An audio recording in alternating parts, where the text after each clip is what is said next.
Canadian Culture Lounge. I'm your host, Bubba B. And today we're at the Diaspora Cafe, a little jewel in the heart of St. Barnabas, right here in the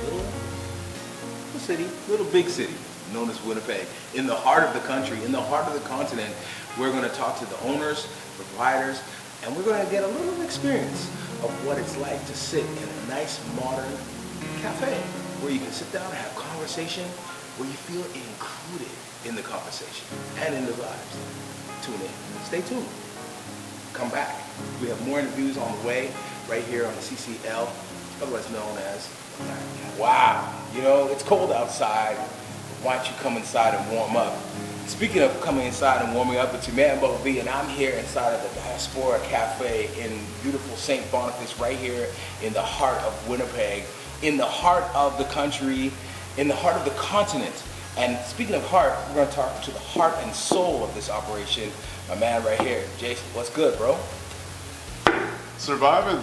Yes, absolutely. We're just here trying to make coffee, trying to connect with people, and really create a name for ourselves, create a different experience. And yeah, this is it, Diaspora Cafe. Welcome. You know, thank you so much for having me here. Absolutely. And you know, I'm not a big coffee drinker. I'll be honest, right? You know, those people that wake up, you know, first thing Sunday morning, Yeah. They don't even say thank you God, they just go straight to the coffee. Yeah, that's You me, understand? yes. That's you? That's me. All right. Every day. Every day. Every day is like, God, you can wait and my coffee first. That's right. That's right. I'm not a coffee drinker. However, I do dabble in a coffee every now and then, right? Just, Yes, you know, you that do. little warmth, you know, especially if it's minus 30, minus 40 outside, That's right. You want to warm up your little insides, you know? Absolutely. And not everybody's giving hugs nowadays because we're in the middle of a pandemic. Yes. You know what I'm saying? Yes. So we're missing those warm fuzzies. That's right. So me being someone who likes coffee a little bit, but not loves it like you do, what would you suggest for somebody like me to, For you know, someone start the day? like you, Bubba B, who, you know, you like to have a little bit of sweetness, right, and to take something to take the edge off the strong espresso. Okay. Our signature drink is called the Spiced Mocha. It's a cocoa tea base, and you know all about cocoa tea as Caribbean people. Yeah, man. Cocoa tea is the Caribbean version of hot chocolate, right? Okay. We don't have hot chocolate like Tim Hortons and all these other places. Our cocoa tea is made from real cocoa, sweetened with coconut sugar, just the right amount of coconut sugar, and it makes a wonderful drink, as you know. But the Spiced Mocha is cocoa tea, obviously frothed with your choice of milk. I know you're not a milk drinker, so almond milk, soy milk, you know. So there's options. There's options. Fantastic. We froth the milk with the cocoa tea, mix it up nice, and we add an espresso shot as well. And you get your coffee fix, you get your chocolate fix, you get your coconut fix, and it's like everything. Okay. It's everything. You know what I'm saying? So what I want, hook me up with one of those. That sounded Okay. good. I'll take one of those. Absolutely. And then we'll dive into the meat, the bones, and we're Okay. going to find out a little bit about your company. Now, Absolutely. you're not just a sole proprietor, right? Like, is there like an overlord behind you that runs everything? Yes. I'm just the face. I'm not the wheels that turn everything. My wife Keisha, she's the real owner. She's hiding. She's very camera shy, so she don't like to be on camera. Keisha! Yeah. Come on in here, girl. Yeah, but she's gonna be making the drinks, and she does everything. Oh, really? I'm just here. I'm the socializing. Oh, so you're the good looks and charm. Yes. And she's the Yes. muscle, strength, and wheels. Absolutely. Okay, so what is the official, for us people that are like not in the coffee game, what is the official title of the individual who is making the coffee? What's the... Oh, a barista. A barista. Barista. Yes. A barista. The barista crafts the coffee. You know, they don't just press a button. It's not like some of the chain coffee shops and restaurants that you get where you just press a button, the coffee pops out. No, a barista does everything. They grind the coffee. They set the grinder to the right setting to grind the right amount, to grind it to the right fineness even. Frothing the milk, everything. Just fabricating the drink into the perfect blend of flavors. Right? Okay. So yeah, absolutely. All right. Absolutely. So we'll give props to all the baristas out there who Yes. actually know how to do it and are Yes. doing it. Let's take it back to the beginning. Give us Yeah, like please. the idea. Whose idea was it to start a cafe in Winnipeg that is black owned, Afro-Caribbean owned, Yep. run, Yep. and I mean like there's nobody else like you in this whole area. Right. What made you decide to step up and to fill that void? Everybody asks us that question, and it's a great question because it's a very simple answer.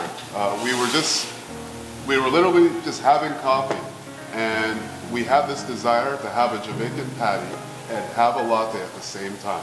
That was really, it was that simple. No place does it. Usually you would have to go to this place to get what you want. Like, I want a latte from this place, but I really want a Jamaican patty from this place. So, like, we figured, well, the idea just kind of sat with us for a little while.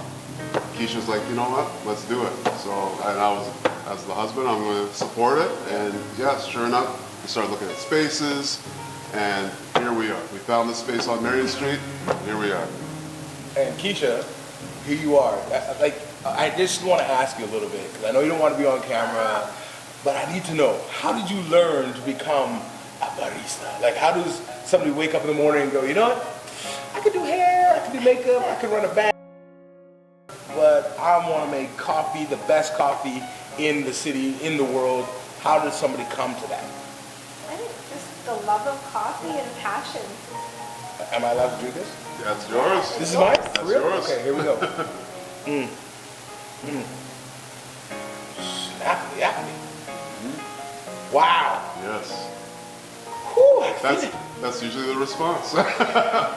It's like a warming, healing kind of vibe that just runs right down inside. It's like a hug, right? It's like a hug from like the inside.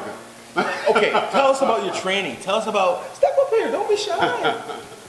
Tell us, like, how did you learn? Or were you self-taught? Did you work at another place? Like, how did you learn? When I was younger, I worked in a coffee shop and then also self-taught.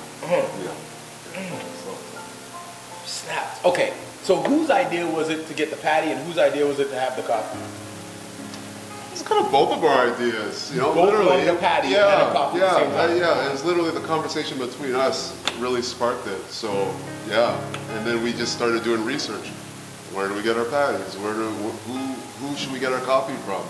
Which led us to a really great coffee roaster in Niverville, black-owned, Nagash Coffee. I've heard of that. Yeah. Definitely. Hey, production team, put that on the list of places that we're going to travel. Yes. We're going to go see Nagash and Niverville. Put that on the list. Absolutely. Continue, please. Absolutely. A big part of our business is representing the diaspora. That's why we call it Diaspora, to represent the African connection, right? So all of us uniting as one. And we couldn't think of anyone, like it was a no-brainer to approach Nagash Coffee as being our sole coffee roaster.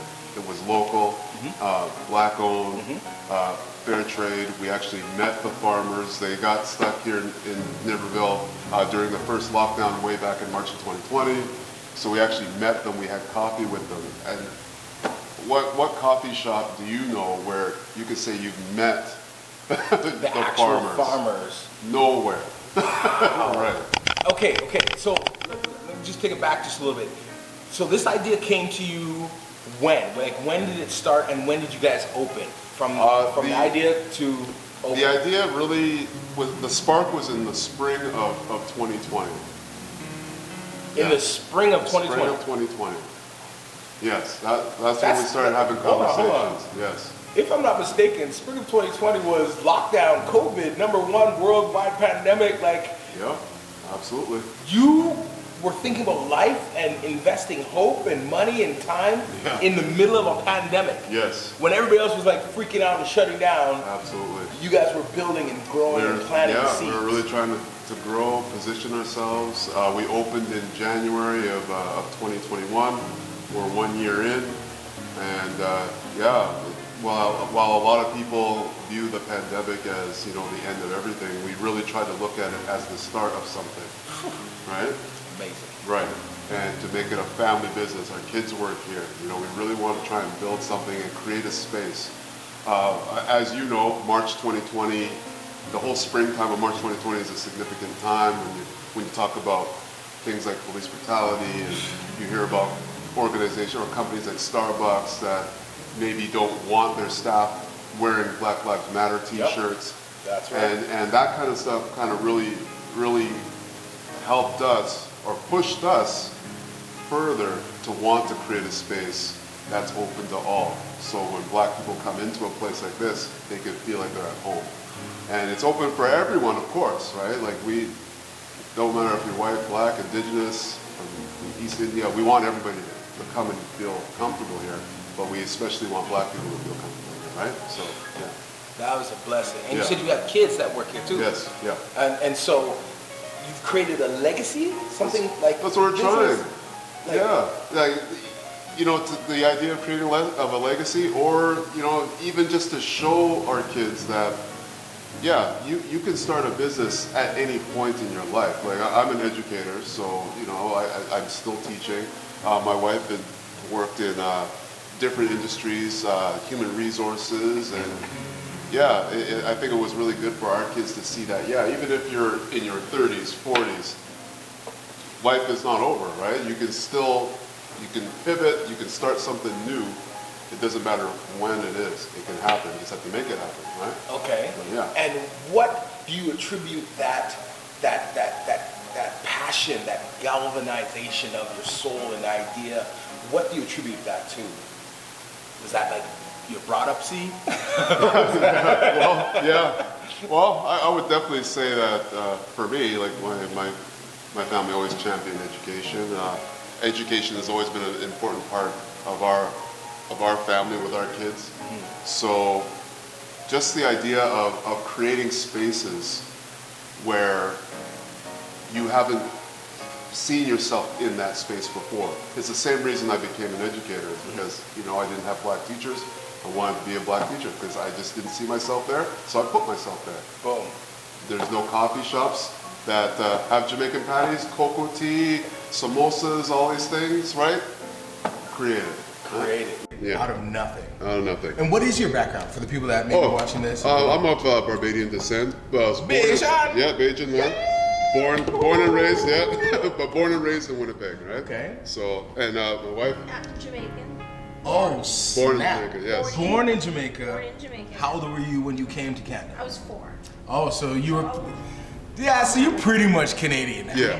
Yeah, you pretty, but you do have a little bit of fire left in you from Yes. Jamaica. I guess so. Sometimes.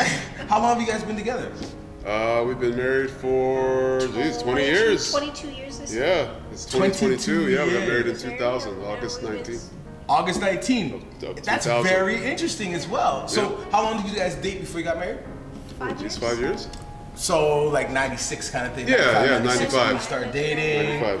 And then the last real big pandemic that I kind of remember, or big glitch, was Y2K. Yeah. And you guys decided to get married and start a family and Yeah. stuff in the middle of Y2K, man. Yeah, we like craziness, I guess. You know, we like instability. So. But you obviously are thriving.